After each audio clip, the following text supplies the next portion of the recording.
I'm still not in center. Oh, should go that way. Am I in center now? No. Center? Center.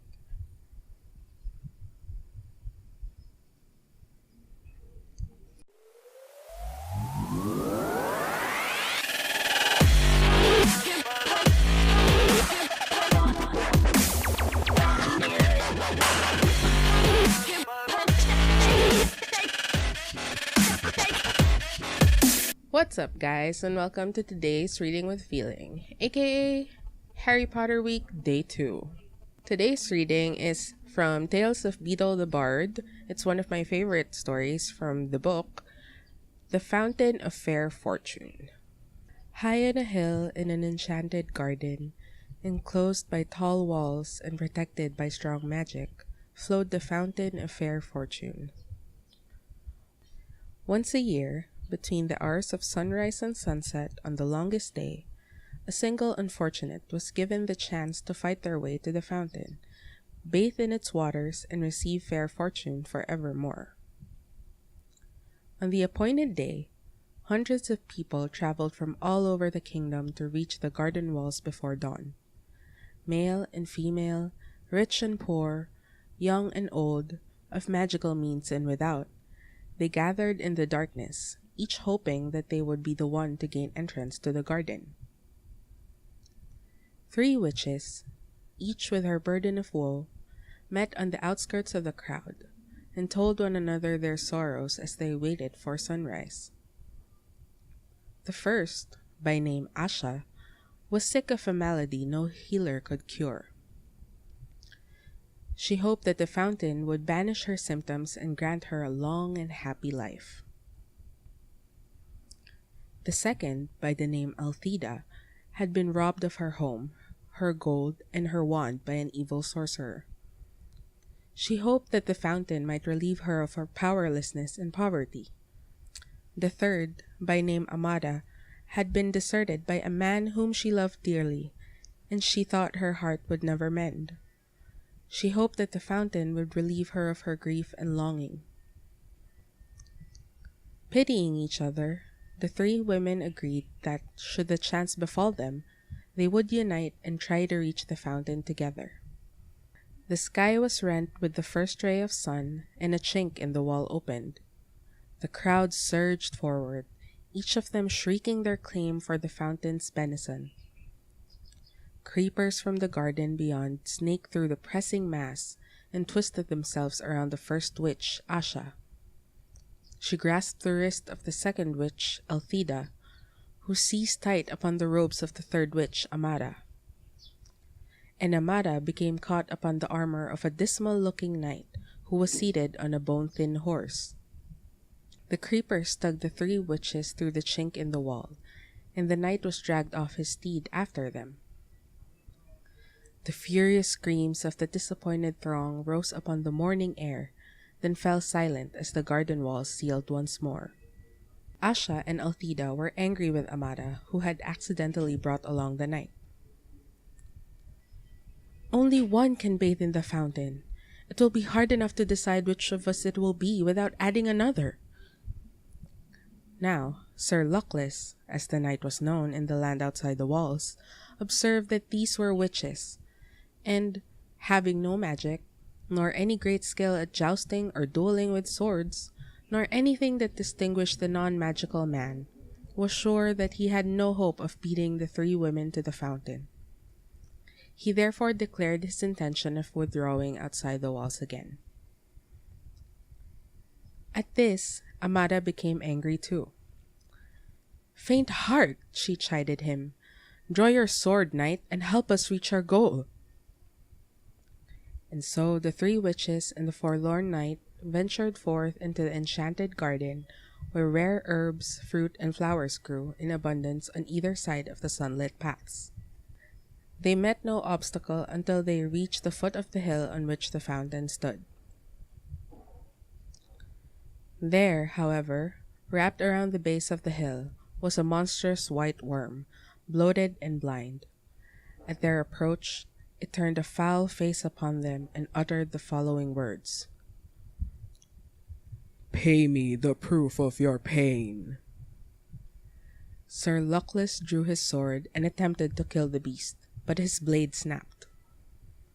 Then Althea cast rocks at the worm, while Asha and Amada essayed every spell that might subdue or entrance it.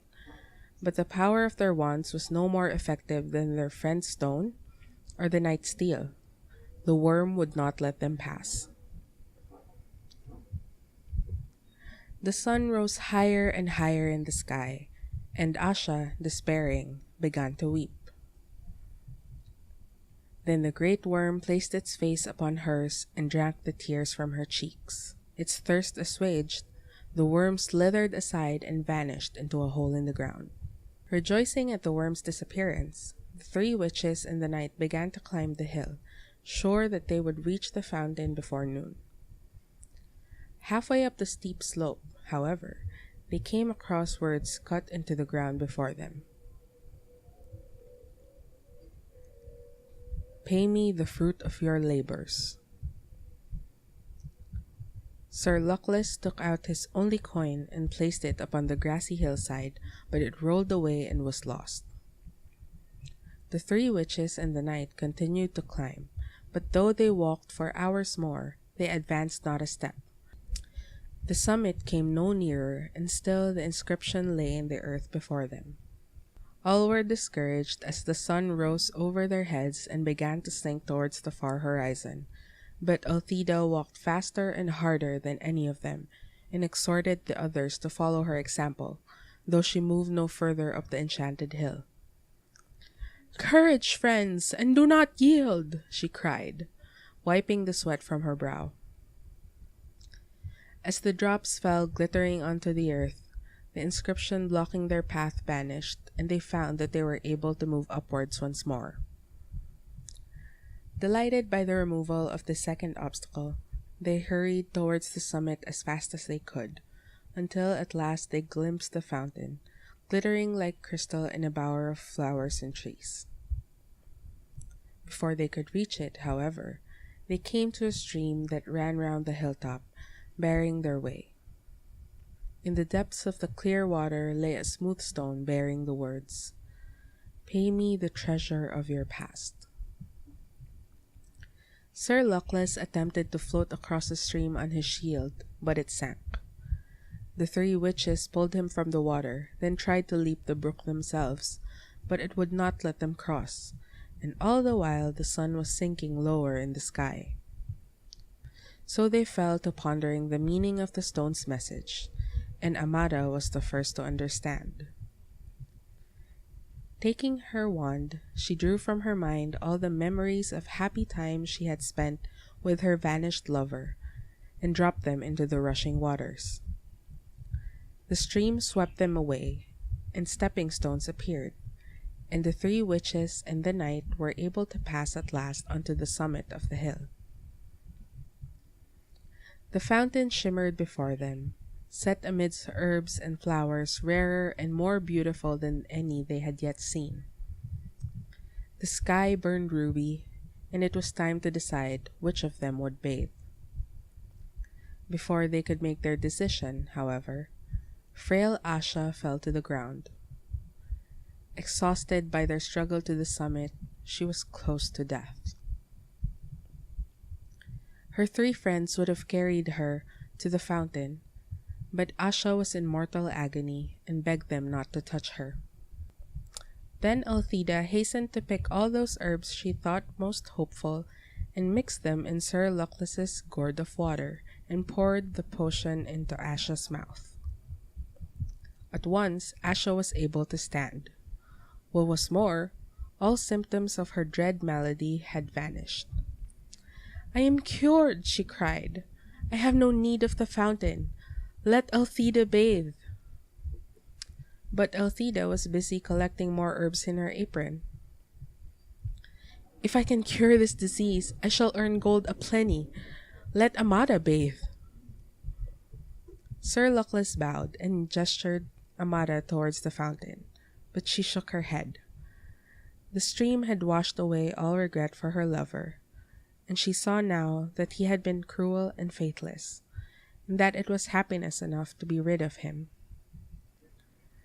"Good sir, you must bathe, as a reward for all your chivalry," she told Sir Luckless. So the knight clanked forth in the last rays of the setting sun, and bathed in the fountain of fair fortune, astonished that he was the chosen one of hundreds, and giddy with his incredible luck. As the sun fell below the horizon, Sir Luckless emerged from the waters with the glory of his triumph upon him, and flung himself in his rusted armor at the feet of Amara, who was the kindest and most beautiful woman he had ever beheld. Flushed with success, he begged for her hand and her heart, and Amara, no less delighted, realized that she had found a man worthy of them. The three witches and the knight set off down the hill together, arm in arm, and all four led long and happy lives, and none of them ever knew or suspected that the fountain's waters carried no enchantment at all. I hope you guys enjoy that short story. And as always, if you like this video, click the like button, and for more videos and the rest of Harry Potter week, subscribe. Thank you. Bye. It's thirst assuaged. Fuck. How do you say that? Shit. I don't know how you say it.